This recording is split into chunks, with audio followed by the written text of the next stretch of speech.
Today at 6, a report into 3 deaths at a private specialist hospital warns of further lethal outcomes at similar institutions. Corston Park Hospital in Norfolk is now closed, but the report says other facilities like it should no longer receive public money. Joanna Bailey's care plan said she needed half-hourly checks on the night she died. She'd been left alone for 2 hours. It makes me feel very angry, because I think that if they'd have done what they should have done, if they'd have cared for Joanna as they should have done, she might have been alive today. This is not the first scandal to hit institutions like this. We'll be asking why they've not been shut down, also tonight. The rise in NHS waiting lists across England hits a new record. More than 5.5 million people are waiting for routine hospital treatment. You'll need more than your dancing shoes if you want to go clubbing in Scotland. The Scottish Parliament has just voted for vaccine passports. The border force bring more migrants on shore today.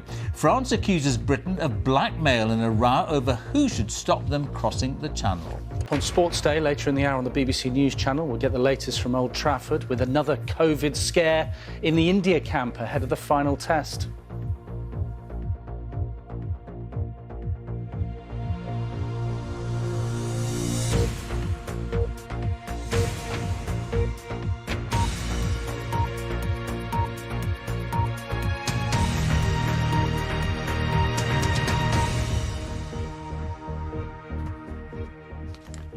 Good evening and welcome to the BBC's News at 6. An investigation into the deaths of 3 adults with learning disabilities and autism at Corston Park Hospital in Norfolk has called for a review of similar private institutions around the country to prevent what it calls lethal outcomes. Joanna Bailey, Nicholas Bryant and Ben King died between April 2018 and July last year. The report found significant failings, including the excessive use of restraint and seclusion by unqualified staff, the over-medication of patients and high levels of inactivity and days of abject boredom. Corston Park is now closed. Its owners say they're deeply sorry. Norfolk Police have now named a man wanted in connection with the continuing investigations. This report from our social affairs correspondent Alison Holt contains some distressing details. Set in large grounds in the Norfolk countryside, Corston Park was meant to be offering short-stay assessment and treatment to its patients. But today's report found failings at every level at this private hospital. Ben, who had learning disabilities, spent 17 months here. Inactivity meant his weight ballooned, and in July last year he died after a breathing disorder connected to obesity was incorrectly diagnosed. Shortly before his death, in the top corner of these CCTV pictures, a staff member is seen roughly dragging and pushing him. Today, Norfolk Police have said they want to speak to this man as part of an investigation into ill treatment. This is precious family video of Joanna Bailey as a child. She had learning disabilities, autism and later developed epilepsy. When she was in her 30s, she began to struggle. And they're a little memorial for Joanna. Her father says at Corston Park she wasn't helped with the breathing mask she needed when sleeping. She was meant to be checked regularly, but that didn't happen on the night she died of an epileptic fit, and staff didn't attempt to resuscitate her. Makes me feel very angry, because I think that if they'd have done what they should have done, if they'd have cared for Joanna as they should have done, she might have been alive today.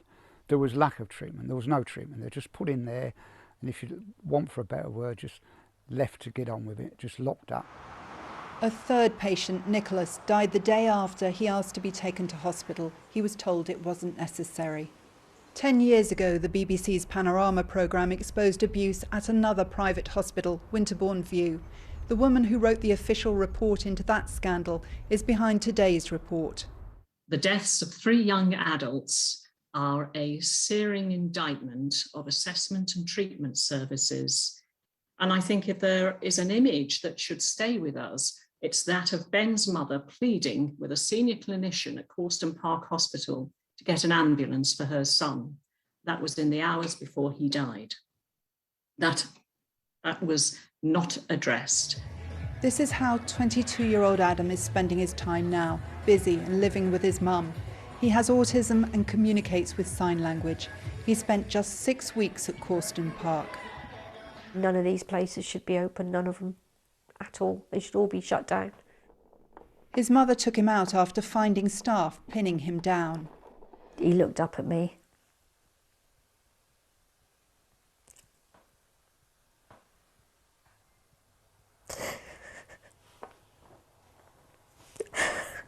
He looked up at me and sighed, "Mummy, home." I said, "Okay, Mum, and we go home. I'm taking you home." I said, "I'm taking you home." And they kept saying, "You can't take him home." And I just said, "Watch me." Corston Park has now shut, and its owners have sincerely apologised to the families of those who died. But today's report also questions the profit motive behind such places and asks why are they still operating. And Alison is with me now. Alison, in your report, you mentioned Winterbourne. I thought places like this were meant to have been shut after that scandal. Well, George, that was the promise. The promise after that particular scandal was that all such institutions would close by 2014. That didn't happen, and there have been a series of missed promises since then. In fact, the latest figures, official figures, show that there are still more than 2,000 people in these long-stay hospitals.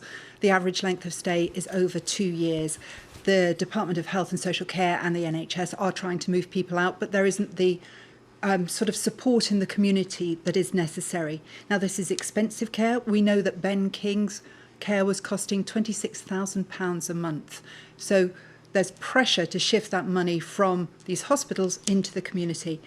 The report itself says that companies need to be held to account for the care they're providing. It questions why the NHS and local authorities are still sending people to such places, and it calls for much tougher regulation. All right, Alison, thanks very much. Thank you. The latest NHS figures for England show the number of patients waiting for routine operations has hit another record high. 5.6 million people were waiting to start treatment at the end of July.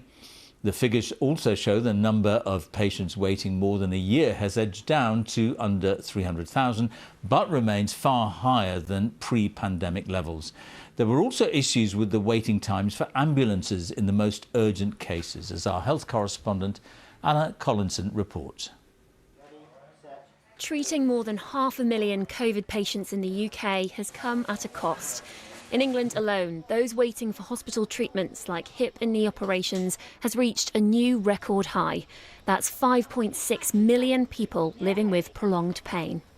This afternoon, the Health Secretary was at Moorfields Eye Hospital. The biggest challenge right now is the waiting list, where he was shown new technology which could help reduce waiting times. There's some 7 million people haven't come forward in the normal way because of the pandemic. Now, waiting lists will go up before they start coming back down again, and that's because I want those people that stayed away to come forward and not to feel that they can't. The NHS is there for them. One symptom of the pandemic pressures is ambulance response times. The target for most serious calls is 7 minutes, but latest figures from NHS England showed they averaged at around 8.5 minutes in August. Category 2 calls, which include strokes, averaged around 39 minutes. The aim is 18. Long waiting times are being seen across the UK, but are measured differently, so can't be compared. An ambulance service says it's investigating why this crew took over half an hour to respond to a Category 1 call, where a man suffered a cardiac arrest. Professor Khalid Chand passed away, and his son, a doctor, believes the delay caused his death. Every minute of delay counts in this situation when you have a cardiac arrest, because CPR is very important, but it will not in itself save the patient. It gives you a bit of time until someone gets a defibrillator. By the time the ambulance crew came, there was nothing to shock. It was a flat line. He was gone. You're doing really well. We're making good progress. Services like this cancer hub at Mile End Hospital in London have been set up to alleviate demand elsewhere. Thousands of procedures like colonoscopies have taken place since its launch in March. So no polyps, no cancer. During the pandemic, many patients failed to come to hospital because they were worried about coming into contact with the coronavirus. One of the benefits of this early diagnosis centre is that it's set away from emergency care. It means if you go straight through those doors, you go into a safe, COVID-free zone. The NHS in England is set to receive an extra £5 billion over the coming months to respond to COVID pressures. But health officials fear there will be further challenges as we head into the difficult winter months. Anna Collinson, BBC News. And our health editor, Hugh Pim, joins me now. Hugh, over the last few days, we've been hearing about exactly how much money is going to be heading towards the NHS. The question is it going to work? Well, George, the Health Secretary, Sajid Javid, is saying it can work through innovation and efficiency to make the best use of this money for the NHS in England. And one idea that they're pushing through is so-called surgical hubs, centres of excellence for something like orthopaedic surgery, hip and knee replacements. Patients would have to travel further, but it would enable them to get their operation done more quickly. But we've had again this warning that there could be 13 million on the waiting list in England, according to officials, by the end even of the financial year, if the situation is not checked, and it could take a decade to clear backlogs without concerted action. So the question is, the big question, will this action that's been taken and the money being put in be anything like enough? All right, Hugh, thanks very much. Now let's take a look at the latest UK coronavirus figures, and there were just over 38,000 new infections recorded in the latest 24-hour period, which means an average of 38,905 cases per day in the last week. The figures also show there were 8,085 people in hospital being treated for coronavirus as of yesterday. In the latest 24-hour period, 167 deaths were reported. That's people who died within 28 days of a positive COVID-19 test. It takes the average number of deaths per day to 132 over the last week. On vaccinations, just under 89% of people over the age of 16 have had their first jab, and a little over 80% have had both doses. Now, within the last hour, the Scottish Parliament has voted 68 to 55 for plans to introduce a domestic vaccine passport scheme in Scotland. This would mean that only people who've been fully vaccinated would be allowed into nightclubs, major sporting events and many concerts and festivals. Our Scotland correspondent, Lorna Gordon, has more, and her report does contain flashing images. It's packed and they're having a party. In 3 weeks' time, these clubbers will have to prove they've been double vaccinated to get in. I think it's good to show that you've had the vaccine, and it's good to encourage people to get the vaccine as well. People our age are the ones going out, and not all of us have actually had the chance to be fully vaccinated yet, so that's not very fair. Masks are not required here while drinking or dancing, but are needed elsewhere. Nightclubs were one of the last sectors to reopen, and some owners believe with these measures they're again being singled out. I think it's going to cause problems at the door, cause problems with the security, but most importantly, I'm against them being brought in discriminatorily. Why not bring them in, if they're going to bring them in at all, for all of hospitality? It isn't right that if there's 300-400 people in a club and the pub next door's got 1,000 and they don't need them. Cabinet Secretary. But the Scottish Government warns larger events pose risks and believe vaccine passports will directly reduce the transmission in these settings. It is a proportionate response to a world in which there is the continued risk of serious harm from COVID. If the choice is between sectors and settings being closed, the Government believes it is right to make a choice in favour of a limited certification scheme. But the opposition believe there are unanswered questions. Can he tell Parliament and people watching what his definition in this context of a nightclub is? The vaccine certification could give people a false sense of security. But you can still be carrying COVID and you will be allowed into the nightclub to infect everyone else. That this is a medical ID in all but name. Let me be clear, vaccines are without question our best route out of the pandemic, but vaccine passports are not. Certification has, by the government's own admission, provoked controversy and debate, and there was a small protest outside Parliament today against it. The need to carry a vaccine passport to enter nightclubs and other large events will be reviewed on a regular basis, but the government hopes this will push more eligible people to get vaccinated and help avoid further lockdowns. Lorna Gordon, BBC News. A war of words has broken out between Britain and France over who has ultimate responsibility for the rising number of migrants making the dangerous journey across the Channel. The Home Secretary, Priti Patel, has threatened to withdraw financial support for French border forces. They've hit back, calling it financial blackmail. Over 12,500 migrants have made the journey across the English Channel so far this year. That compares with just over 8,000 in 2020. So far, this week alone, more than 1,500 migrants have made the crossing. Now, for more, let's join Daniel Sanford, who's in Dover for us. Daniel. Yes, George, the number of people crossing the Channel in small boats has been exceptionally high this week. And just today we saw another 50 or so people being offloaded from a border force vessel having been rescued in the Channel. Overnight it became clear that the Home Secretary, Priti Patel, has authorised the use of a controversial new tactic of pushing back some migrant boats towards France, and that could start as early as this month. She's been working with the Attorney General to try and work out the limited circumstances in which it would be legal to do so under maritime and international law. But of course, given the condition of the boats being used by the people smugglers, then for safety reasons it may not be possible to do that very often, and it also may be slightly pointless without French cooperation. And the French made quite clear their view of the plan today when the French Interior Minister took to Twitter saying France will not accept any practices that are contrary to maritime law nor any financial blackmail. And that's a reference to Priti Patel's threat to reduce some of the funding being offered to France for policing the French coast. And then this evening, the French Interior Ministry, in a briefing, said that they hope that the UK side will return to their senses. George. OK, Daniel, thank you very much. And the time is nearly 17 minutes past 6. Our top story this evening.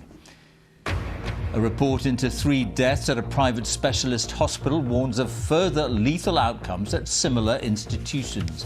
And coming up, are enough working class people heading for careers in the city? Coming up on Sports Day in the next 15 minutes on the BBC News Channel, Europe's top players are battling it out for the final few Ryder Cup spots. We'll have the very latest from the first day's play at Wentworth Golf Club.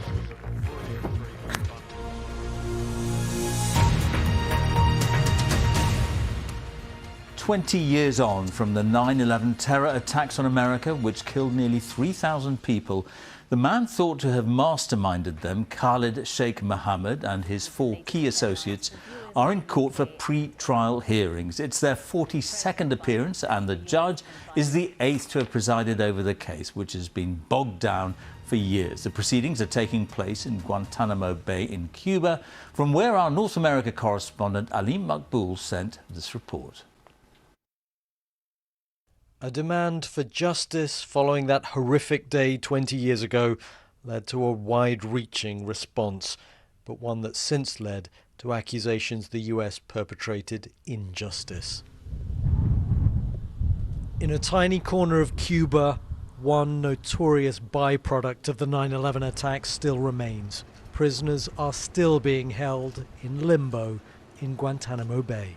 Well, of course, the US authorities have allowed us to be here, but they are extremely restrictive in controlling what we can show in terms of people and structures. They certainly haven't allowed us anywhere near the detention facilities where the remaining prisoners are being held. When I was last here, things were very different. We saw some detainees mingle and eat together and interact with the guards, though we knew of other camps where prisoners didn't have such privileges. We were even able to wander through the long-abandoned Camp X-Ray, where in the months after the 9/11 attacks, men and boys were first transferred, interrogated, and in many cases tortured. Of nearly 800 men and boys who've been detained at Guantanamo Bay, 39 remain. About a quarter were cleared for release as far back as 2010, but are still waiting to leave. 2 have been charged and convicted in what are called military commissions. 17 have never been charged, but will remain in prison for life because they're deemed a security threat. The other 10 are still awaiting trial. They include 5 men accused of involvement in the 9/11 attacks. Well, for the first time in more than 18 months, those 5 men were inside a courtroom. We couldn't film it, but we were in the gallery, just through the glass, just feet away from those defendants, including at the very front there with the ginger beard, Khalid Sheikh Mohammed, the man who it's believed conceived of the idea of 9/11 and took that idea to Osama bin Laden. But the proceedings themselves were extremely slow. People often ask, is there an end in sight? And for a long, long time, there was not even a middle in sight. But now, we are in the middle of the case because wrestling with the question of what effect torture has on the admissibility of statements is really the heart of the case. Detail. But that's where things are stuck. All the while, the family members of those killed in 9/11 wait for resolution, and the detention centre here looks no closer to shutting down. Well, with us here over the past few days in Guantanamo Bay have been some of the family members of victims of the 9/11 attacks. They've been observing legal proceedings, as they have been doing over the past 9 years, through those 42 pre-trial hearings, and yet they still don't have a trial date set. And in terms of this place closing, far from that happening, while we've been here, we've seen construction going on to expand the facilities here in Guantanamo Bay. Ali Maqbool in Guantanamo Bay, thank you. The Democratic Unionist Party leader, Sir Geoffrey Donaldson, has suggested his party could leave the power-sharing devolved government in Northern Ireland unless its concerns about post-Brexit trading arrangements, known as the Northern Ireland Protocol, are dealt with. Sinn Féin has called the comments reckless. Our Ireland correspondent Emma Vardy reports. Memories of the last time power sharing in Northern Ireland collapsed are still recent. The DUP and Sinn Féin only returned to Stormont at the beginning of last year, after a 3-year stalemate. But today, the new DUP leader said his ministers would resign if changes aren't made to the Brexit arrangements. We are totally opposed to the protocol as it presently exists. We will neither accept it, nor will we work it. He said the party will now boycott all-Ireland meetings with Dublin and look to frustrate Brexit arrangements on the ground. DUP ministers will seek to block any additional checks at the ports in Northern Ireland if our ministers cannot in the end prevent these checks taking place. And if the protocol issues remain, the position in office of DUP ministers would become untenable. Morning. But the visiting European Commission Vice President indicated the DUP's demands go far beyond flexibilities the EU will allow. Not fair to look at the protocol as a problem. I mean, the problem is Brexit, and what we do here is that we're actually dealing with the consequences and with the costs of Brexit, and the protocol is the only viable solution. The DUP's warnings come after months of tension over new checks on goods arriving at Northern Ireland's ports. The compromise to avoid hardening the land border with the Irish Republic is viewed by loyalists as weakening Northern Ireland's place in the UK. Businesses continue to warn of the potential for serious disruption to goods imported from Britain, like food and medicines. There is the possibility of a looming crisis. Wholesalers are holding more stock, and the supply of medicines at this moment in time is flowing freely. If the issues are not addressed, there is the potential for problems.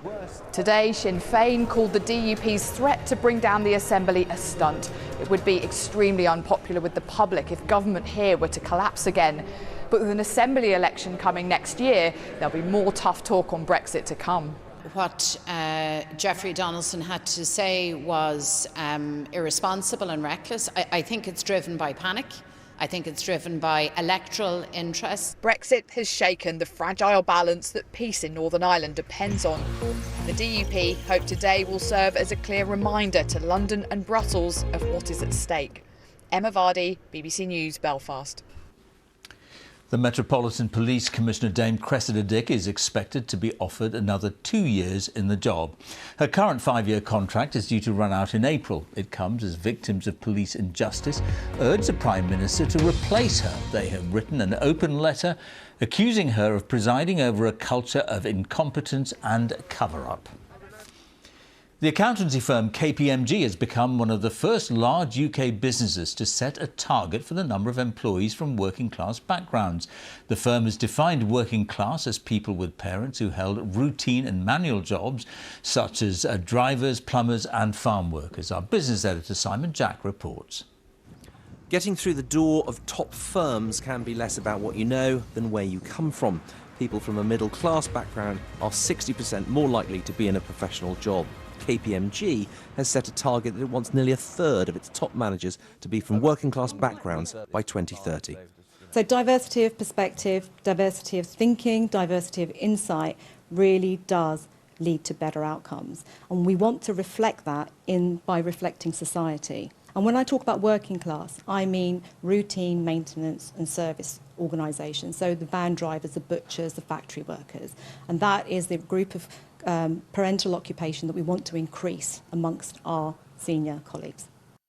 Many office workers earn less than trades on KPMG's list, which includes plumbers, so it's not all about money. All the research and evidence shows that money really matters, but so do aspirations, the environment in which you grow up, whether or not young people are expected and recognised as being able to get into professions, top jobs. Reggie Nelson was from an East End housing estate. He literally knocked on doors until they opened. He's been at this money manager for 3 years. Where I grew up, either music, football or crime is what people tend to do. He said class was a tough issue to tackle. Not everyone is comfortable talking about their upbringing, where they come from. A lot of people might feel like if they talk about their upbringing, then in the environment, they might be seen as lesser than in comparison to their colleagues that might have grown up in a middle class or upper class background. So it's already something quite hard to define, but also the conversations can be quite awkward. KPMG is the first big British business to set a specific target around social class, perhaps because it's harder to define than ethnicity or gender. It'll hope that more diversity means better financial outcomes. It may also hope that this will help turn the page after a period that has seen it mired in accounting scandal and seen the departure of its ex-boss, who said that training to remove unconscious bias was a complete waste of time. KPMG's move has been widely welcomed, and it'll be interesting to see if others now join them in what is a comparatively new front in the battle for greater diversity. Simon Jack, BBC News. Now, in a few hours' time, Emma Raducanu's sensational tennis journey reaches another milestone with her appearance in the US Open semi-finals. The last time a British woman did that was nearly 40 years ago. The 18-year-old said she was so sure she'd been knocked out of the US Open that she'd booked her flight back home a fortnight ago. Here's Laura Scott. It's been a surreal, sensational summer for Emma Raducanu, and the teenager's fairy tale of New York continues. Her route to the semi-final has been majestic. In what was her toughest assignment yet, she beat Belinda Bencic. Fresh from doing her A-levels, the British underdog had all the answers for the Olympic champion dressed in gold, sealing a spot in the semis in straight sets and a new status as the British #1. Having started here in qualifying, even for one so ambitious, this has been extraordinary. I didn't expect to be here at all. I mean, I think my flights were booked at the end of qualifying, so it's a nice problem to have. But yeah, I'm just really enjoying the experience. Raducanu has come from relative obscurity, but there were signs of what was to come last year when she beat Andy Murray in a doubles match. Come through. She was ranked outside the world's top 300 when she arrived at Wimbledon for her maiden Grand Slam. In reaching the fourth round as a wild card, Raducanu established herself as the new star of British tennis, surprising even those who've been impressed by her from a young age. We knew she was good, but we just didn't expect her to rise up the rankings and win all these matches the way she has done. She really has embraced the situation and she has literally run with it. In her box, a new coach, who's not that new at all. She's reunited with Andrew Richardson from Bromley Tennis Centre, where today youngsters told us they've been motivated by her success.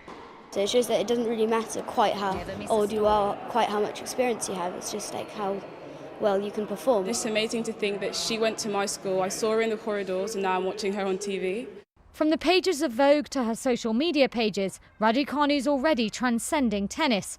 In the early hours of tomorrow, she faces the big-hitting Greek Maria Sakkari for a spot in the final. She says she won't change anything for the biggest match of her life. Why change a winning formula? Laura Scott, BBC News. Fantastic. Time for a look at the weather now with Darren Bett. Hello. Hello there, George. It's been a cooler day today. As expected, the best of the weather has been across eastern England, where we've had fewer showers. Temperatures 26 degrees still in Norwich. Charterholt in the Scottish borders was 29 yesterday. It was significantly cooler today. We've had more cloud around. We've had more heavy showers. The storm clouds have been gathering in some areas. Until recently, there haven't been too many storms. But look what's been happening across the northern half of Wales, northwest England, onto the Pennines. The thunder and lightning has got going. We've had some very heavy downpours. The threat of some localised flooding, and those storms will continue into the evening. Gradually overnight, that wetter weather will work its way northwards into Scotland, where it stays pretty wet in the northeast of Scotland. Many other areas see the showers becoming fewer. As you can see, it's quite warm air, quite muggy air as well, so there'll be some mist and fog by the morning. That will lift. There won't be an awful lot of sunshine, mind you, on Friday. Not many showers to begin with, but as we head into the afternoon, those showers develop more widely. Perhaps not as many showers as today across Wales and the southwest of England, but more showers will push in across eastern England. And again, they could be heavy and thundery. Before the showers arrive in eastern England, temperatures still 23 or 24 degrees, elsewhere 20 or 21. So still quite warm for this time of the year. It does get cooler but drier over the weekend. We've still got rain on Saturday across northernmost parts of Scotland. Elsewhere, fewer showers, lighter showers, just a little bit of sunshine coming through. It's cooling off in Scotland and Northern Ireland, but it's still quite warm across more southern and eastern parts of England. Heading into Sunday, the rain's gone from northern Scotland. Could get a few showers in southern Scotland, northern England. Elsewhere, probably going to be dry, a lot of cloud around as well. And that cooler, fresher air is pushing its way southwards and eastwards with a top temperature of 21 Celsius. George. Darren, thank you. And that's all from the BBC's News at 6, so it's goodbye from me. And on BBC One, we can now join the BBC's news teams where you are.